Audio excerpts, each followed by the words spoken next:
Qual é seu nome e quantos anos você tem? Meu nome é Clodoaldo e eu tenho 44 anos.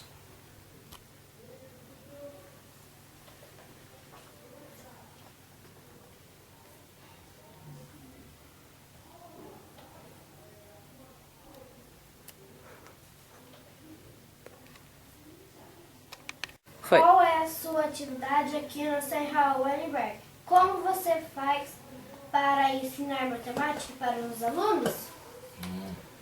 Então, minha atividade atualmente, eu tô sendo professor de reforço, né? E estou trabalhando com um equipamento aqui chamado Soroban, né?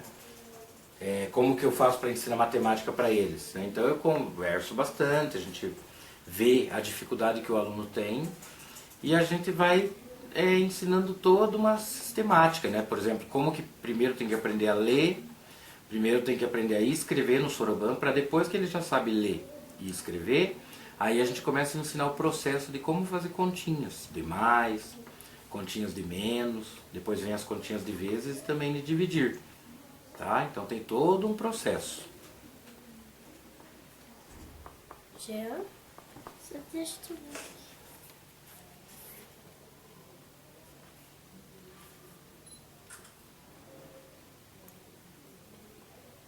Pode fazer, Jean.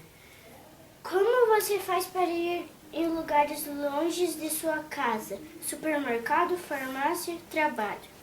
Então, eu me utilizo disso daqui, ó. Né? Isso aqui é bem.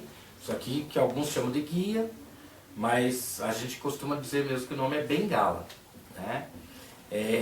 Então a bengala ela funciona como algo que eu vou tatear pelo caminho, porque se na frente, né, quando eu estou andando, tiver algum obstáculo, a bengala bate no obstáculo, no banco, num carro, numa árvore, num poste, enfim, e eu posso então me desviar para que eu não me machuque, né?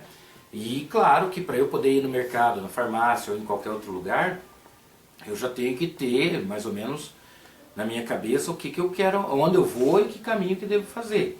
Então eu já aprendo, são coisas que no dia a dia, né? Eu vou no mercado a primeira vez. Se eu não sabia ir, beleza, a primeira vez alguém me levou, ou me disse mais ou menos, olha, você vai ter que atravessar tantas ruas para a direita, tantas... Então eu tenho mais ou menos um mapa na minha cabeça de para onde eu devo ir. E aí uso a bengala como um instrumento de proteção, porque daí ela vai tateando o caminho para que eu não me bata nas coisas. Aí como que eu vou achar? Né? Porque eu não enxergo, então como é que eu sei que eu cheguei no mercado? Ou como é que eu sei que eu cheguei na farmácia? Né? Ou em qualquer outro lugar. Aí o cego ele tem que usar outros recursos, como o ouvido, o olfato, né, que é o nariz, né? Porque o ouvido vai fazer o quê? Quando eu chego perto de um mercado, eu sei que cheguei porque tem o barulho do mercado, que é aqueles caixas, né, que quando você vai passar a mercadoria, fica fazendo aquele barulhinho. Cada mercadoria que passa, a maquininha vê e dá o barulhinho, né, para poder dar o preço. Então, pelo barulhinho da máquina, eu sei que cheguei no mercado. A farmácia, normalmente ela tem um cheiro, né, o cheiro da perfumaria, assim, sempre tem um cheiro meio... É diferente. Então, a farmácia eu vou saber pelo cheiro, né? O banco, quando eu preciso ir em banco, normalmente é pelo barulho da porta giratória, né? Que a porta faz aquele barulho todo quando ela está girando. E quando às vezes a pessoa não consegue passar porque tem alguma coisa que o guarda tem que ver e tal. Então faz um apito também e volta, a pessoa tem que voltar. Enfim, o cego tem que usar, já que o olho não funciona, tem que usar os recursos que a gente tem, que é o tato, né? Que é tanto o tato, no caso, passando a mão, como o tato mesmo de andando. Eu sei que cheguei em um determinado lugar, porque às vezes tem uma lombada, ou porque tem um buraquinho na rua, ou, né? Então é o tato. O cheiro, como eu já falei, da farmácia. E o ouvido, como eu já falei, do mercado, né? Que tem o barulhinho do caixa eletrônico, que fica fazendo aqueles barulhinhos conforme a mercadoria vai passando. Né? Então, tem que usar esses outros recursos.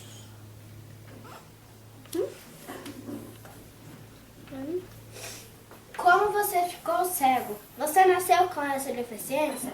Conte-nos sobre sua história. Tá. Não, eu não nasci cego, eu tinha meus olhos eram azuis, mas aí com 1 ano e 5 meses eu sofri um acidente. Eu levei uma chifrada de um boi, né, porque a minha família era família de lavradores, trabalhava na roça e a gente morava perto assim, de um pasto, né? De um lugar onde tinha algum gado. E um dos bois daquele dia, eu tinha 1 ano e 5 meses, minha irmã me deixou numa cadeira enquanto ela foi buscar comida. E o boi, que diziam lá na época que era o mais mansinho do pasto, ele não sei o que deu com ele estourou, ele se assustou com alguma coisa. E ele saiu do pasto, veio para o nosso quintal, e ele veio para cima de mim e me deu uma chifrada na costela e me jogou longe. E o susto, tipo, a chifrada fez até um buraquinho na minha costela, né, que machucou, mas não foi esse o problema foi o susto. Nós éramos uma família muito pobre, a gente não se alimentava direito, né, não comia direito, então a gente era uma família de crianças desnutridas, e a desnutrição fez com que o susto que eu levei da chifrada do boi, o susto fez o meu olho inchar. E quando os olhos incharam, assim, estourou, né, um monte de veinhas, que são os vasos sanguíneos que a gente tem nos olhos, que a gente tem também no nariz, que são os capilares, enfim. E daí os olhos, né, essas veinhas estouraram e os médicos fizeram de tudo para recuperar, mas na verdade daí aconteceu um problema sério, o olho não conseguiu recuperar e eu tive daí uma doença junto, chamada glaucoma, que é uma doença que ela só ia me atingir depois dos 50 anos, que a gente chama de glaucoma tardia, né? Uma doença que só iria me atingir depois, mas que também com colírio, essas coisas, eu não ficaria cego. Mas por causa do susto, essa glaucoma foi antecipada, e daí, né, criança, tudo não teve controle e eu acabei perdendo a visão.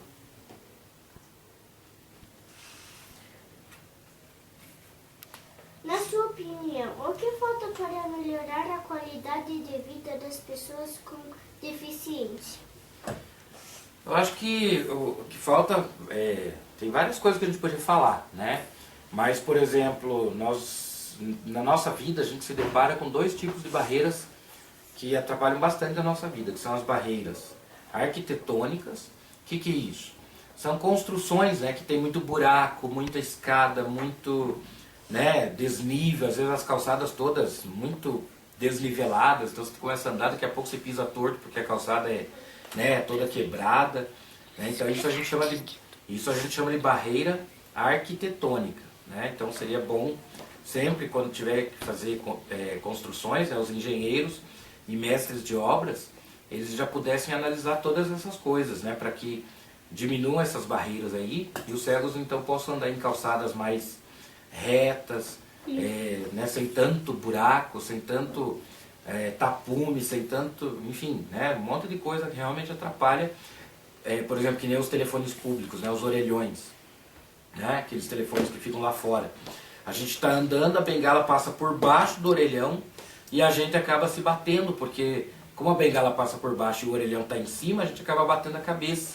Isso é barreira arquitetônica, né? Tinha que ter algo que a bengala batesse primeiro, tipo como se fosse um degrauzinho, alguma coisa, para que a bengala encontrasse esse degrau e aí a gente pudesse contornar, né? Então são algumas coisas que poderiam melhorar. E outras coisas que também que eu falei, que são 2 coisas principais, outro tipo de barreira são as barreiras que a gente chama de atitudinais. O que é barreira atitudinal? É questão de atitude. Tem pessoas que não se aproximam dos cegos porque tem medo, ou porque tem preconceito, ou porque tem, sei lá, não se sente bem olhar para o cego, né? E acaba tendo preconceito, né? Então isso a gente chama de atitude, são barreiras atitudinais que no dia a dia a gente se depara muito. Às vezes você vai no mercado, não tem ninguém para te ajudar porque as pessoas não se aproximam, tem medo, tem vergonha, ou não gostam mesmo, né, de se aproximar e acabam se afastando. Ou então, por exemplo, você vai trabalhar, o cego vai procurar emprego, as pessoas não dão emprego porque pensam que o cego não tem capacidade de trabalhar, né? E pelo desconhecimento eles acham que a gente não tem capacidade de fazer nada, né? Eu tive um professor uma vez de contabilidade que falou assim que na opinião dele os cegos tinham que ficar em casa, né? Que não deveriam sair por aí. Então isso é barreira atitudinal, são pessoas que têm umas atitudes tristes, né?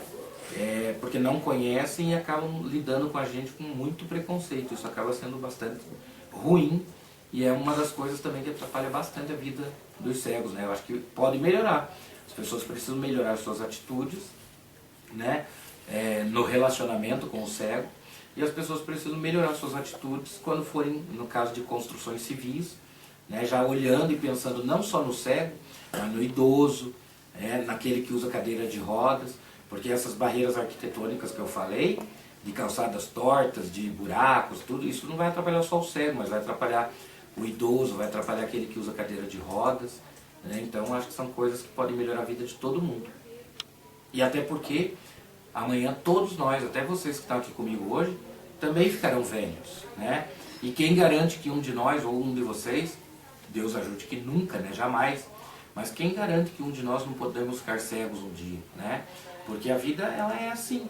Eu tenho alunos, eu trabalho numa outra escola, né? Que eu tenho alunos que enxergavam, que eram casados, que eram carteiros, que eram pastores, que eram advogados, mas que daí por causa de um acidente de carro ou por causa de uma diabetes, acabaram ficando cegos. Então eu tenho bastante cegos lá na minha outra escola, que ficaram cegos depois dos 40, depois dos 50 anos, porque ou bateu o carro, daí bateu a testa no para-brisa e houve descolamento de retina, né?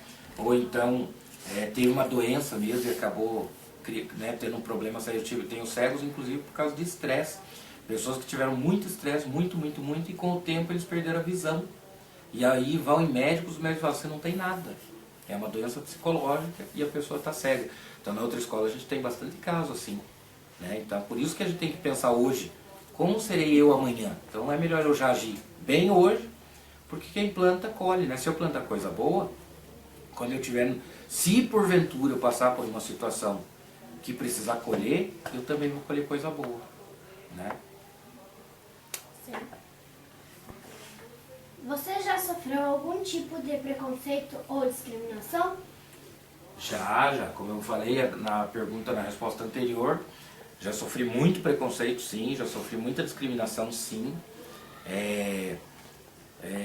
Tanto na vida, assim, quando eu fui procurar emprego, havia assim, muita dificuldade, porque as pessoas, quando olham pra gente, pensam assim, é cego, então não vai saber fazer nada.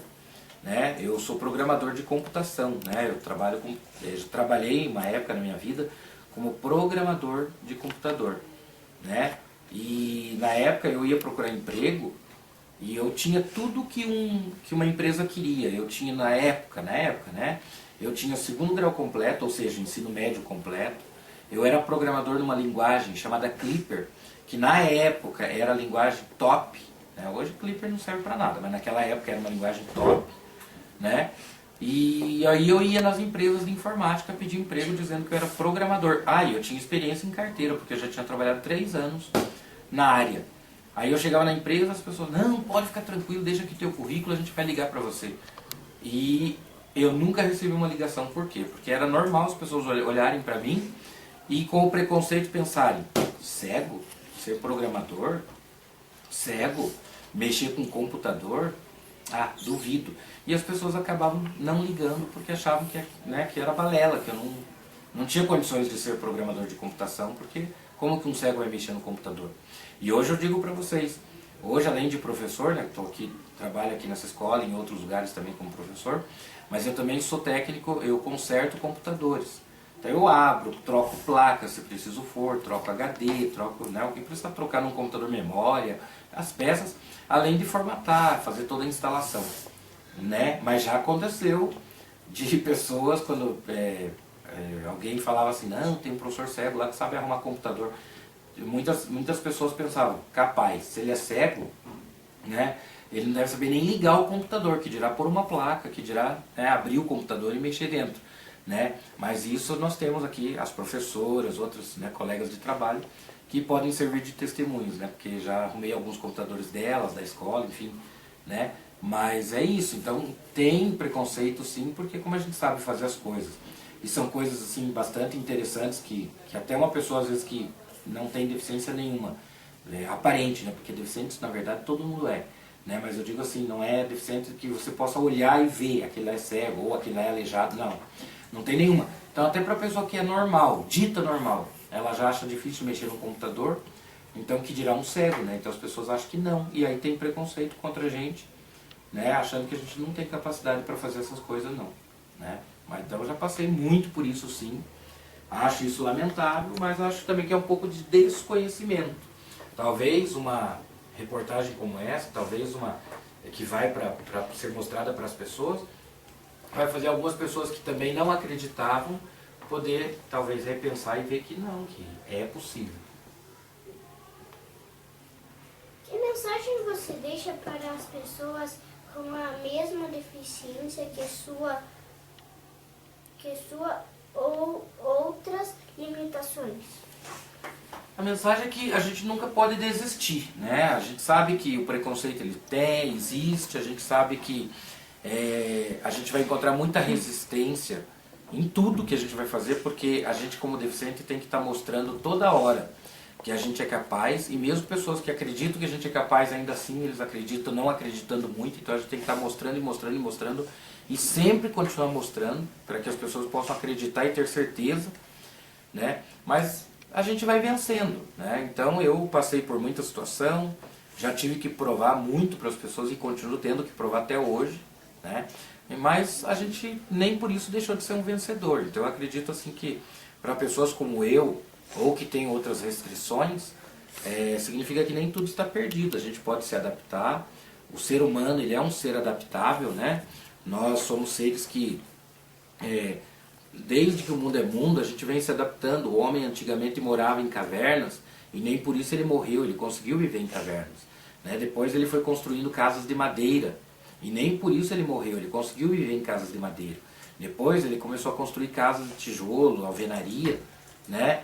E depois vieram também os prédios, né? Apartamentos, prédios que são casas umas em cima das outras, né? E o ser humano vem sempre adaptando, vive em zonas onde é muito quente, vive também em regiões onde é muito frio. Nós somos seres adaptáveis, então não é uma deficiência, né, que seja do olho, ou seja né, de uma das pernas, ou todas, não é por causa do ouvido ou coisa parecida, que a gente vai parar de sobreviver. A gente sempre vai achar um jeito de se adaptar, porque o ser humano ele é lutador, né? Ele é um ser que sempre, desde o nascimento, ele já vai lutando, porque para viver, para o bebê poder nascer já não é tão simples, né? Ele já tem lutado, ele já vem lutando desde pequenininho, né? E então não é uma deficiência que vai nos parar, né? A gente tem que continuar lutando, progredindo, sabendo que tem limitação sim, mas a gente pode vencê-las, né? E não pode se acomodar, né? A gente precisa estudar, a gente precisa aprender um monte de outras coisas, para que, por exemplo, se não dá para eu fazer de um jeito,